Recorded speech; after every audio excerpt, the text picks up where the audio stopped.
dakuin ho natin, no? Yung kapatid ng Vice Presidente, mga kababayan, naku. Totoo kaya itong sinasabi po sa Congress, mga bossing? Kasi nung dati pa ho, mga kababayan, si Guban, nabanggit na din po ang isang Pulong Duterte, Manscarpio, no? Doon sa Kongreso. Ito po yung tungkol po sa magnetic lifter, ha? Kung hindi ho ako nagkakamali, mga bossing, custom pa din to. Custom yon, yung magnetic lifter, at ito naman pong hindi Mark Ramos, ha? Ito si Taguba. Po sa inyo. So si Taguba, ang itinuturo na leader daw po, si Pulong Duterte, mga kababayan. Pakinggan ho natin. Na mga halimbawa sa negosyo mo, nasa tracking business ka, ano itong imposition na sinasabi mo? Like, kailangan mong bang gawin? Sino yung nag-i-impose sa'yo? Gusto ko lang maintindihan, sino-sino ba ito? At mukhang, kasi pag ini-impose ito, mukhang may nakikinabang, hindi ba? Yes. So, alam mo, paano yung sistema na ganun? Sino nag-i-impose sa inyo ng ganun? Ayun nga po, kasi nga magsisimula yan, syempre pangaharas nila, i-hold nila yung mga parating nyo, so doon mo sila makikilala. So, ayun na, aregluhin mo yung iyong container. So sa aking experience, ito po, si Jojo Bacod po yung nag-ayos nung problema namin. Ni-refer niya po ako sa Davao Group. So, yun po yung Tara system. Yun, Davao Group, mga kababayan. Nung panahon na yun. Kasi sila lang ang may control nung mga alert command center po eh. So, ang nag-i-impose nitong Tara system ay yung grupo nila, sino yun? Yung na-mention mo, Jojo Bacod? Yes po, yung Davao Group po. Yung Davao Group, Yes po. ang nag-i-impose nitong Tara system. Yes po. Okay, so balikan ko lang yung explanation mo kanina kay Congressman Flores, ha. The reason why you've reached out to, sila bang nag-reach out sa'yo? Ikaw ang nag-reach out sa Davao Group? Ako nag-reach out kay Jojo Bacod. So, yun po. Na, mga December po yun eh. Puro hold po lahat ng mga container ko. Oh. So, kumbaga pinipigilan, mga kababayan. Kailangan ng lagay. dahil nga may connection, hindi ko pa alam yung connection niya sa Davao Group na ayos niya yung mga container ko noon. Pero eventually, pinakilala rin niya ako kila Tita Nani sa Davao Group. Yun nga, nagpakilala sila na kailangan mo magbigay sa kanila, kundi ma-hold yung mga container mo. O so, ibig sabihin, that's a different transaction. Kumbaga, that's your entry to knowing si Jojo Bacod at saka Davao Group, tama ba? Yung ginawa kasi yung experience mo, base doon sa sinagot mo kay Congressman Flores, nagkaroon ng harassment. Ang harassment meaning, yung mga in-expect mo ng mga shipment mo, hindi dumating. So, ibig sabihin, hindi kayo naniniwala doon sa na yung peklat ni BP Sara, nilagay lang. Kung ganun nga yun, may topak talaga. Or ginawang, pag may stricto, pinagstriktuhan. So that's why you need somebody who's in the inside, who more or less has influence and know the people who to tap para malagay doon sa green lane at malabas yung shipment mo, tama ba? Yes po yun. Okay, itong mga shipment na nailabas mo, ito ba ay ginamit mo rin the same consignee? Tatlo po yung consignee na ginamit ko noon. EMT, RONSS, tsaka Integrity. Tatlong consignee po yun. So, nung tapos na yung transaction nyo, yung first na transaction nyo, kasi naging successful, no? Bakit ka continuous nakikipag-deal with the Davao Group? Na-mention mo kasi na Davao Group, kasi that's the reason why you're here right now. No choice. Talagang harang ng Davao Group. Diba? Dahil na kaso, bakit continuous mo pa rin yung pakikipag-ugnayan sa kanila? Mayroon ka pa bang mga shipment na in-expect mong pumasok na baka maahras? Yes po, kasi nandiyan po yung trabaho ko eh. Nandoon po sa linyahan na yun eh. So, dahil nakakonect na ako sa kanila. Dati ang gwapo nito si Taguba, no? Dati Taguban ba? Taguba yung apelyido niya. Ngayon, wala, pumayat na.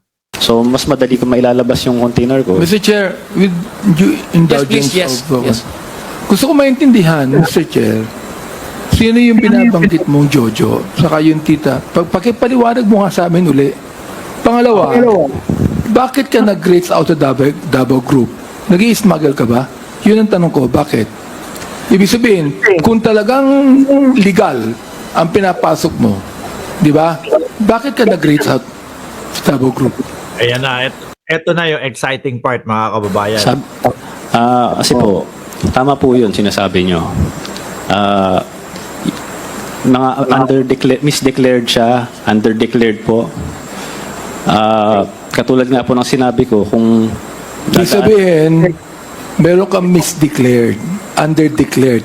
Andali nga, ito naman si Leticia Lapitan. Oh, sir, ano yung apelido nung basher mo na natatawa ako na paulit-ulit mong binibigkas? Si Baugbog. Ewan ko, kayo kasi, pinapaulit-ulit nyo, kino-comment nyo pa yung apelido ni Baugbog dyan. Hindi na tuloy bumalik dito sa ating channel. Oh. Shout out! Baugbog! Correct. yes po. Kaya nag-reach out ka sa Davao Group. Yes po, Your Honor. Tama? O tanong ha? Ikaw ba nagpapasok ka ng mga ukay-ukay, ng mga damit na second hand? Opo. Papasok ka, di ba? O, Major Kaskolan, bawal yan. Yes, sir. Bawal yan, di ba? Yes, Your Honor. Pero nakakapasok. Yes, Your Honor. Anong ginagawa nyo? Anong ginagawa nyo? Actually, Your Honor, we apprehend these shipments, but there are so many ways, Your Honor, of hiding this. Ang daming, Yes, Your ang Honor. daming ukay-ukay dito sa Metro Manila. Ibig sabihin, bawal pala yung pagpapasok ng ukay-ukay. Hindi, ngayon ko lang nalaman yun. Bawal ipasok yan. Merong Very true. Kumbaga, parang basura o siguro may mga germs na galing sa ibang bansa. sandali lang. Merong directive ang WHO sapagkat health hazard yan. Very true, Your Honor. Ngayon, ano itong tanong ko ha? Bakit nakakapasok sa customs yan? Ha? Sir, Pagkatapos mo sagutin yan, Yes, sir. I want the attorney from customs to answer me on that. Sir, actually, the okay that's coming in. Okay lang ang puso ko. Yes, sir. comes Malaki. Galit lang yan si Congressman Benny Abante doon sa mga tanga daw na mga DDS vlogger. Ang puso ko. Yes, sir. So it comes from many ports. It's not only the ports in Manila, but also ports in Mindanao and the Visayas. Salamat. Salamat. You've been honest with me. Ang tanong ko ganito, with indulgence of Congressman Sia, bakit nakakapasok yung ganong illegal? Bakit? May padulas, may palusot. Ano? Bakit hindi nyo nakikita? Bakit nakatakip ang mga mata ng customs officials? First of all, Your Honor, okay can be declared as bed sheets, used bed sheets, used shoes. What is prohibited, Your Honor, is used clothing. Major So it Tapos hindi nila i-declare na ipambebenta nila. Siguro ang sasabihin nila pang sariling gamit. Poland, And- that can be declared, but you know for a fact that they are not new. yes, Your Honor. But If you those- go to every store that has ukay-ukay, you know for a fact that there are no bed sheets there. There is nothing new. What Yes. I'm saying right now is this. Ito ha. Sabon ang custom. Oh, binanggit na ni Mark Taguba, umami na siya. Umami na siya kasi tinanong kanina ni sino yun, na kung ano ang laman ng container di ba? Sinabi mo kanina, Mark, na ito ay mga, ano sabi mo kanina? Mga general merchandise. General merchandise. Ngayon, inamin mo na nagpapasok ka ng mga ukay-ukay. Correct? Yes po. Okay. Ilang container ang pinapasok mo ukay-ukay? Yun po, hindi ko po alam kung pwede nilang ipasok yan kahit saang container doon. Right. Sinong nagbubukas ng container? Sa Bureau. Meron niyang customs police, correct? Yes po. Merong official ng customs yan, correct? Yes po. Ayan. Nakikita yan. Binubuksan yan. Di ba? Pero yung Kaya ka nag-reach out sa Pagka chinek ko yan, isa-isa, mga kababayan. Ano? Pagka chinek ko yan, isa-isa, makikita nila, oh, mga damit to ah. Unless kung sasabihin na para lang sa ano yan, para lang sa kumpanggap, pang sariling gamit. Sabi ni JJ Bar, tawag ka daw, Sir Mark.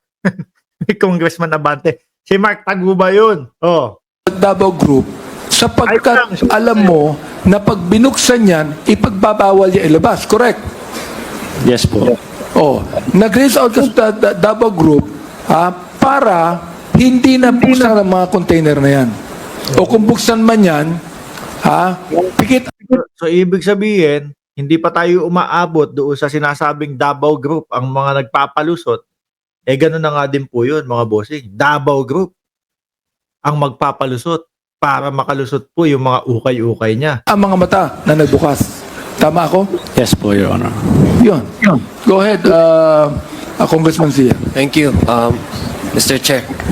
May tubig po dyan, Manong Benny. May tubig po dyan. Okay. Yes.